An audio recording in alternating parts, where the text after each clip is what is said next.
Marriage and family are the places where we have the most intimate and powerful human experiences. A marriage and a family is the place where we belong. It's the place where we can be expected to be protected from uncontrollable fate. It's the place where we have children and try to aggrandize ourselves through our children and try to create infinity through our children. Marriage and family are in trouble in our society.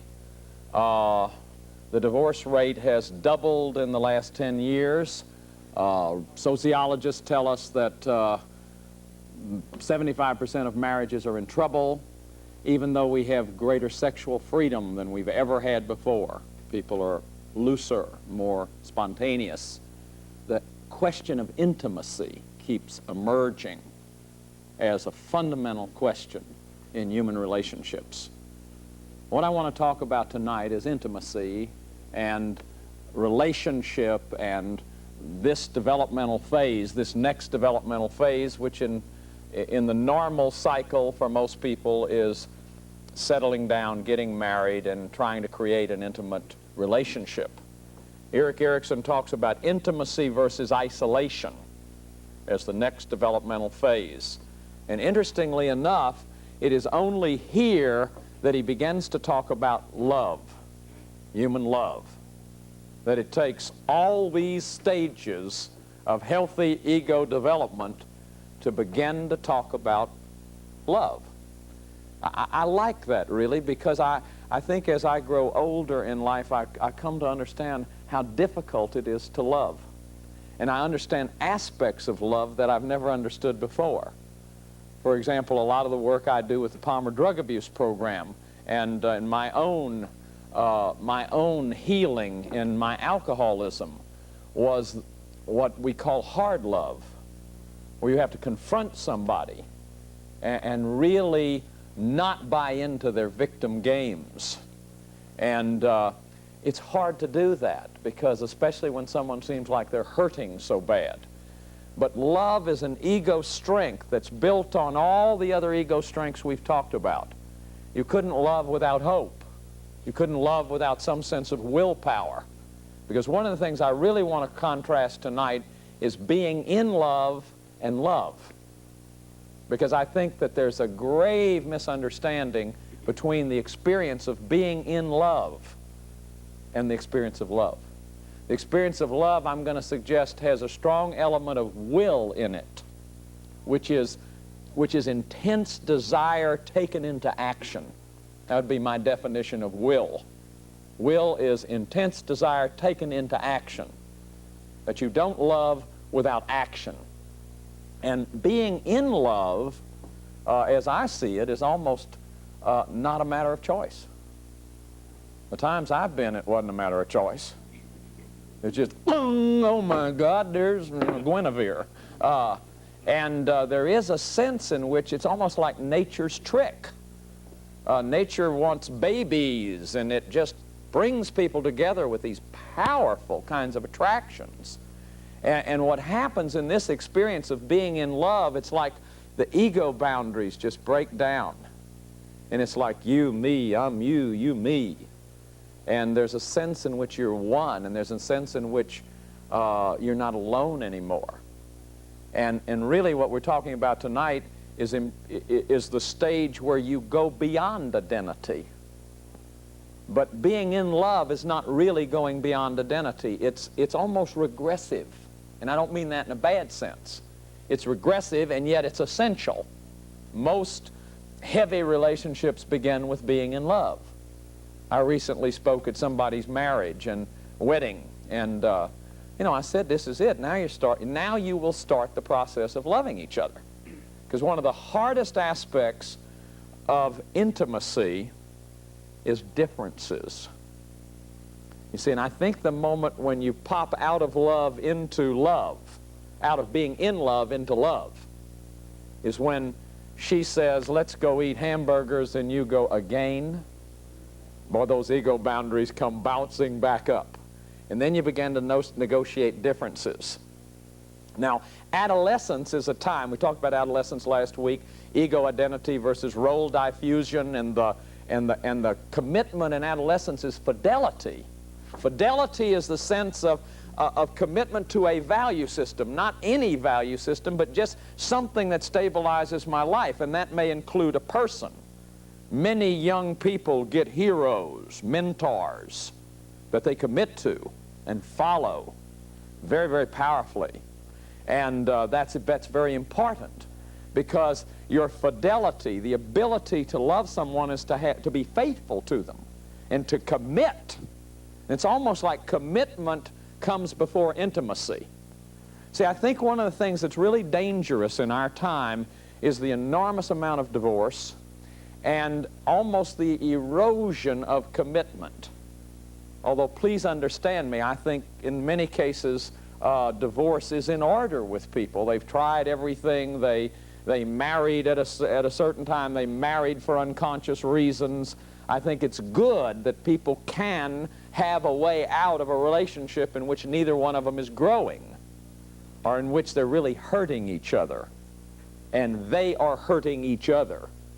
But on the other hand, there is a sort of a danger in our time of saying that commitment is something that is too risky. Commitment is something that narrows your choices. Commitment is limited by the person you're committed to, so my freedom is taken away through commitment. We'll talk some more about that next week. There is a sense in which the exact opposite is true. And for any of you who've been divorced, and I don't care how angry you were at the end, there is a grieving and a mourning that has to take place. And there is a sense of being alone, of not belonging to anybody. And that's an awesome kind of feeling. And you see, freedom without commitment is freedom without responsibility. And what is there to live for if you have no responsibility? What is there to live for? What would you go home at night for if you weren't committed to something? So you see, I think that's one of the reasons why it's often perplexing, people who go through 2 or 3 marriages and do it again. I knew a guy once, 28 years old, been married 5 times. I think he liked the ceremony myself. I'm not sure what the deal was, but there is this sense of we need someone, almost like I was talking about last week, as identity. You see, I cannot really know my identity alone. I mean, I can be out here thinking I'm just doing wonderful, and the cameras may not be showing anybody, but you could all be asleep. And I could think, boy, this is great stuff, and I look around. Without your feedback, I don't know about me. I can't know about me without your feedback. And so you can't know about you unless you see yourself in someone else's eyes. And sometimes seeing yourself in someone else's eyes is the most powerful experience in the world. It's a growth experience. You can't believe somebody could love you so much. You can't believe they could see this kind of goodness in you that you never quite saw in yourself. Or you had someone else that wasn't seeing it. And yet this person, when they look at you, they just see this goodness. And they tell you, and you see it, and you know it in your body because you experience it in them. So you see, really what we talked about last week is identity can't be made without another. Most adolescents have what's called a personal fable. Personal fable is nobody's ever had it like me. No one's ever had a mother like me, an old lady like me, a daddy like me. No one's ever had brothers like me. No one's ever been as poor as us. No one's ever loved like I've loved. No one's ever been as jilted in love. And the thing that breaks the personal fable is intimacy. Because once you really share with another human being, then you begin to know someone else too from the inside. So intimacy is very much a sense of sharing. It's very much a sense of being spontaneous. It's very much a sense of being seen just as you are. It's very much a sense of being able to play comfortably with somebody. I believe that my intimate relationships are when I am the most real. See, you're not a threat to me. It's okay to be me when I'm with you. I can laugh, ha, ha, ha, loud, and you don't go, ugh. And you don't say, you're not wearing that tie, are you? You just like me as I am, and it's okay to be me. We all long for that. You know, we once all had it. We once all had it as children. And, you know, somebody was going, sit up straight, you're going to be humpback, or don't hold your fork that way. And, God, we were bopping around, and it was great. And in a sense, we had to be socialized. But what we all look to is for someone to love us just as we are and to know us just as we are. See, in one sense, ultimately, only God can do that. You know, if God didn't know me, no one would know me. And boy, many times I've had to go, God, it's just you and I. None of them get it about me. And thank goodness, you know, thank goodness. We'll talk a lot more about this next week, because this is when next week when we start moving into the middle-age crazies. But now we're in the 20s, and you've finished college, and you're bright-eyed and bushy-tailed, and you've met Guinevere, and you're in love, and you both love to do the four-corner shuffle, and you have a few religious problems, but, you know, you'll work those out, and she's a little weird at times, but it's all right. And a lot of the differences don't bother you in love. It's not until you get married, or not until you get committed. A woman in California did a study of healthy relationships that had been together 30 years. And they evaluated these in terms of healthy ego, hope and purpose and trust and willpower. And they found that every one of these relationships had gone through 4 stages. 4 stages. They'd gone through a romantic stage, sameness. Everything, you know, I love you, and then, you know, in a sense, when someone says, they like things about you, then you show them those things. I never showed my wife that I don't know how to fix air conditioners. I never showed her I don't really know much about light bulbs. And commodes, oh my Lord, that's a whole nother deal. I mean, in other words, she could have not known any of that stuff courting.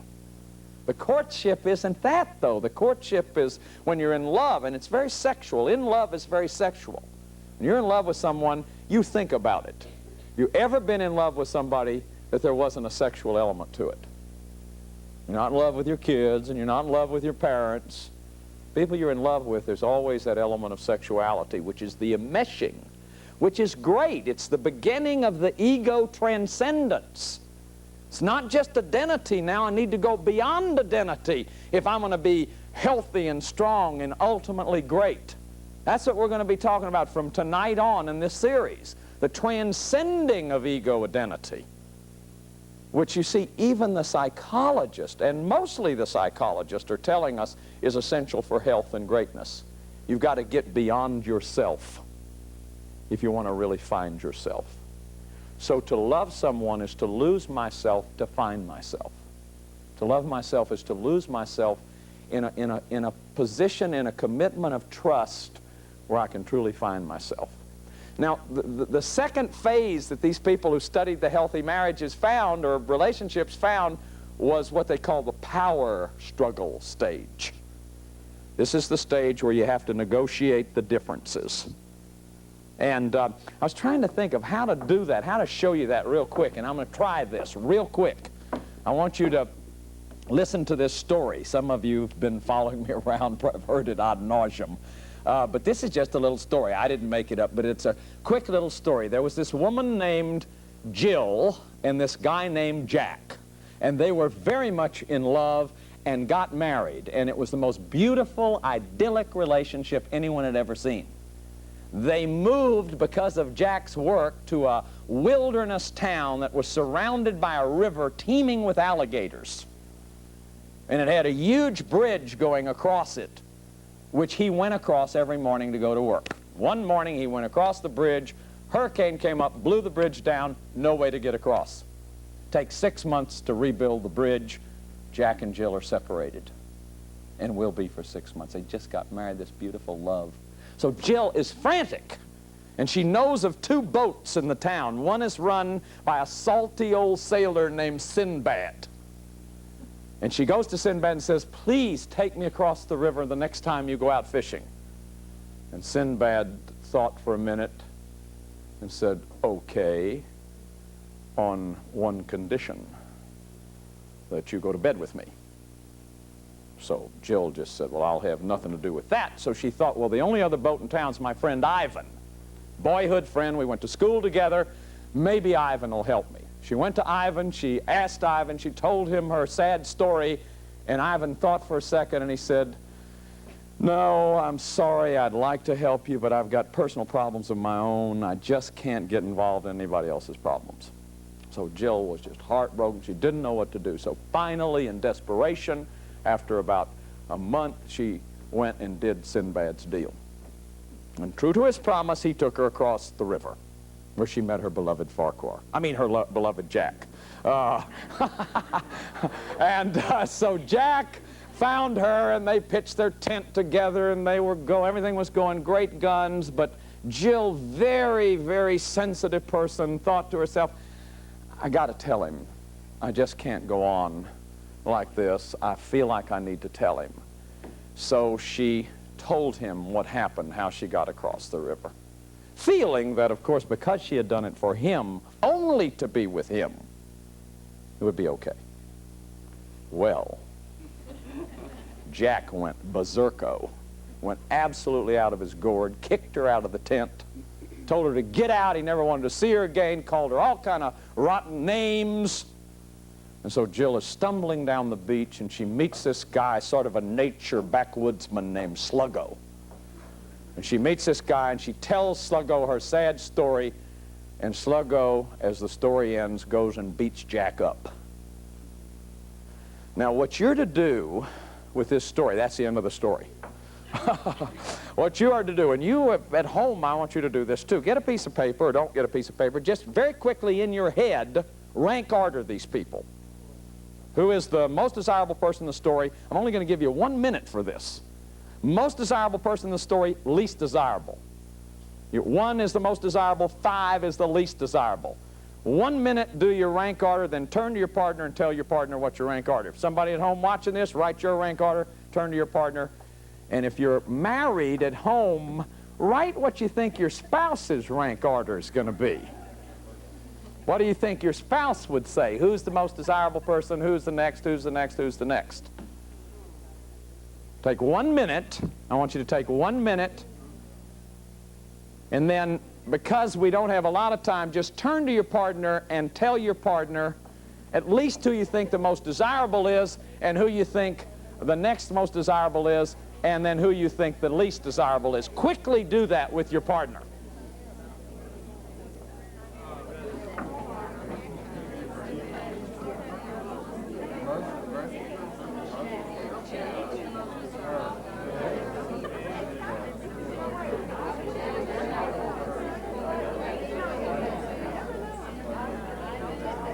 I hope.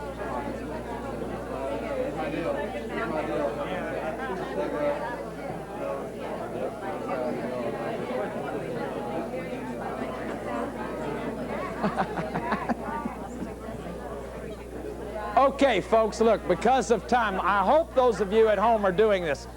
You can finish this after. How many of you, now let's see a show of hands, let's see how courageous you are. How many of you voted for Jack as the #1 person? Jack did not get one. Let me see in the rest of the audience out there. This is important. Did anybody back there vote for Jack? Okay, how many voted for Jill as the most desirable person? All right, how many voted for Sinbad? Ah. How many voted for Ivan as the most desirable person? Ivan. How many voted for Sluggo as the most desirable person? Okay, and I hope that those of you watching have looked at your rank order too. I had an incredible experience one time of going to a Methodist church where I had a group of ladies 65 and over, and you'll never believe who got the most votes. Sinbad. And I asked one of the little ladies, I said, what is this all about? And she said, man, he told it like it was. You know, and it's another generation, gang. The point of this exercise, now just for a second, all of you who did this, close your eyes and ask yourself if your choice had anything to do with any personal experience. And just... Well, see, you already know the answer. See, and what I want you to see in this, two people come together and their experiences are different. We have differences. It's very difficult to get objectivity. Very, very difficult. I've never done this exercise that everybody didn't get a vote.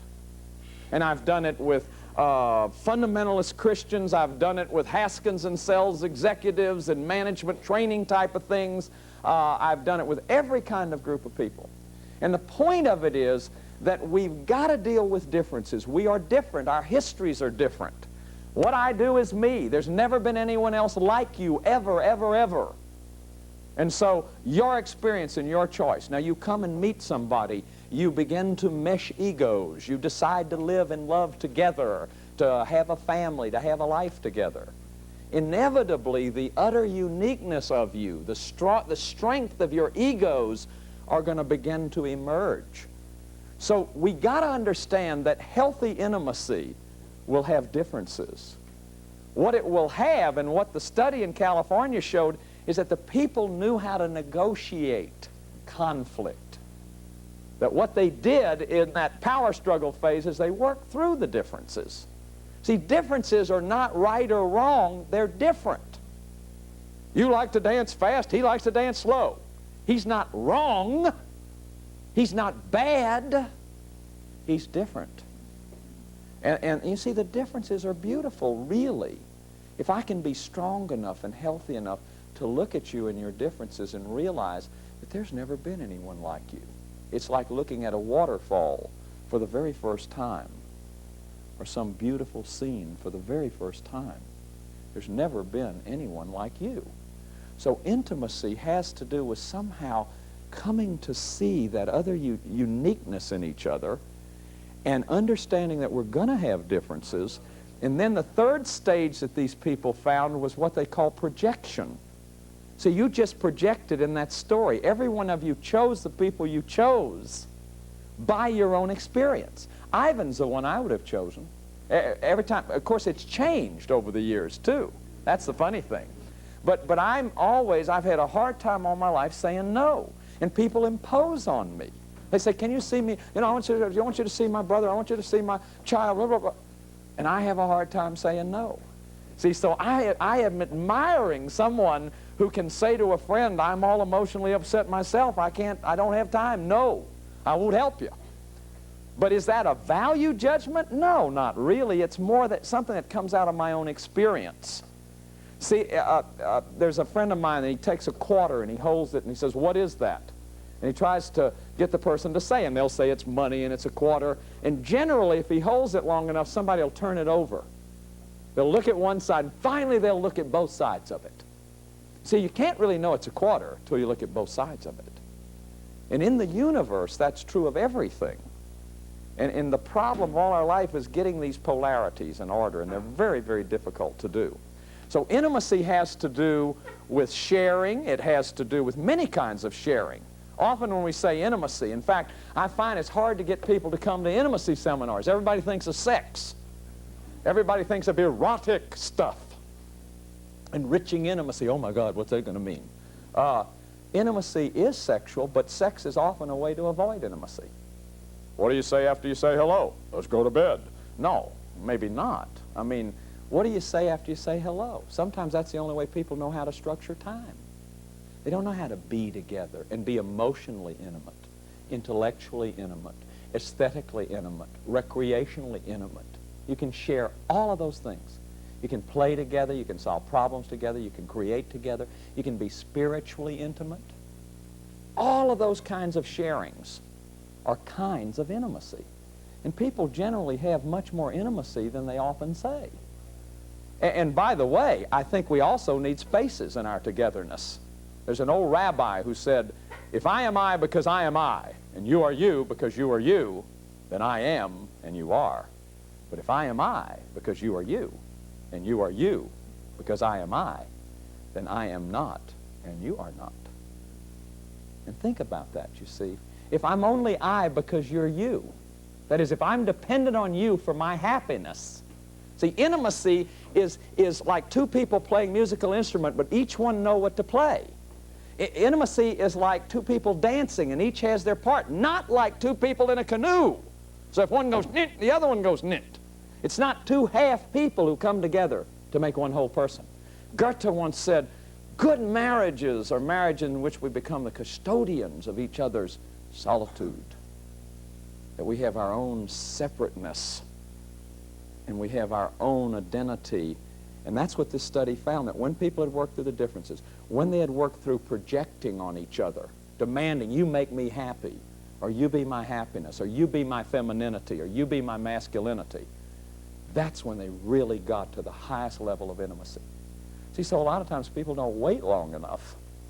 We don't stay through the commitment, don't understand that families and marriages are the place where you have the most profound experiences. This is bloodier and more passionate than any friendship you'll ever be in, any job you'll ever be in, your relationships, your family. That's where it's going to be at. Now, if you're not there, everything I've been saying in this series, intimacy versus isolation, the choice is yours. You can be intimate or you can choose to withdraw. And hey, it takes guts. People who are lonely, in my opinion, always choose to be. In very subtle ways, they choose to be. Loneliness is a choice. I do not have to be lonely. I can make choices to do something about that. So I'm suggesting to you that if you're feeling that tonight, there's a lot of things you can do about it. You have to risk. It's a risk. It's a risk showing you me. It's a risk being rejected. It's a risk you won't love me. But I can do it. I can change. Everything is changeable. The choice is yours.